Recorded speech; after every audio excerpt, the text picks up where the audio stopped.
Although art as a device for Black political activism can be heavily attributed to the Harlem Renaissance, soon after it ended, Black communities gained aspirations to reignite Black activism.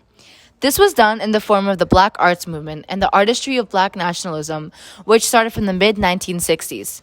Regardless of BAM's downfall, during the short time the movement was alive, it made great strides for Black nationalism and solidarity through its reformation of American literacy and art. But how were women influential in the movement and able to spread their political and feminist views, despite the reality that women were commonly left out of the Black narrative within it?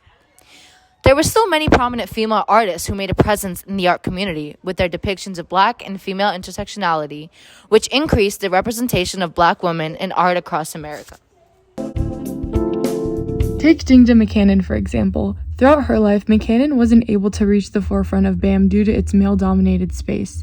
In her strive to implement the story of Black women, McCannon confronted the double bind of racism and sexism. She co-founded the Where We At Black Women's Artists Incorporated, which provided a creative outlet for young women and attempted to voice the experience of these women who she recognized were often unheard. Not only did it give an outlet, but also helped with the basics like babysitting and paying rent. McCannon's works obtained inspiration through her trips to Africa and her observations of the street life in Harlem. Her pieces are rooted in who she is, an African woman and third-generation Harlemite who creates art about what it means to be a Black woman. The works themselves are richly saturated with patterns and colors, but her figures often have a reserved quality. A specific piece in her collection, Revolutionary Sister, filled in the void for women warriors that the 60s and 70s lacked. In the painting, McCannon mirrors the shape of the Statue of Liberty with a figure of a Black woman. The Statue of Liberty is recognized for illustrating freedom for all, but in McCannon's eyes, this excluded African Americans. The medium she used in her art also alluded to a message of women empowerment. The colors red, green, and black symbolize the colors of Black liberation. She visualized it as red for the blood we shed, green for the motherland, Africa, and black for the people. The subject's warrior status is proved further through her bullet belt. However, she purposefully lacks a gun to fire with, as McCannon had the notion that she had the power of change within her. Another prominent female artist, Nina Simone, was a leading voice in the civil rights movement and the Black arts movement. As one of the most outspoken people in the movement, Simone bluntly addressed issues surrounding women and bigotry in the Black community. She used her voice to address anything from lynching to sexual abuse to bombings. Nina Simone, a talented singer, used music to bring attention to the struggles but beauty of African Americans. Her song, For Women, is a homage to 4 women killed in the bombing of the Street Baptist Church in Birmingham. She highlighted 4 Black female stereotypes: Aunt Sarah, Sophronia, Sweet Things, and Peaches.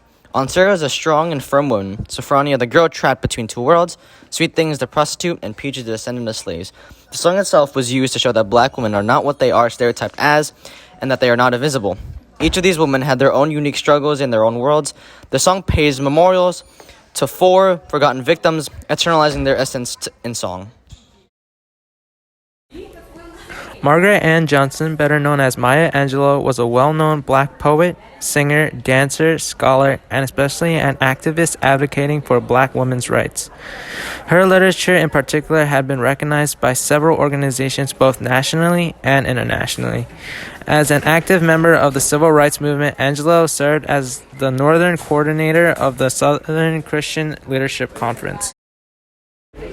From one of her most notable poems, Still I Rise, Maya Angelou expresses her self-assurance within herself as a Black woman as she overcomes and rises above all the obstacles America's white supremacist society has thrown at her. The line, "Does my sexiness upset you? Does it come as a surprise that I dance like I've got diamonds at the meeting of my thighs?" displays her overflowing self-esteem stemming from her female identity.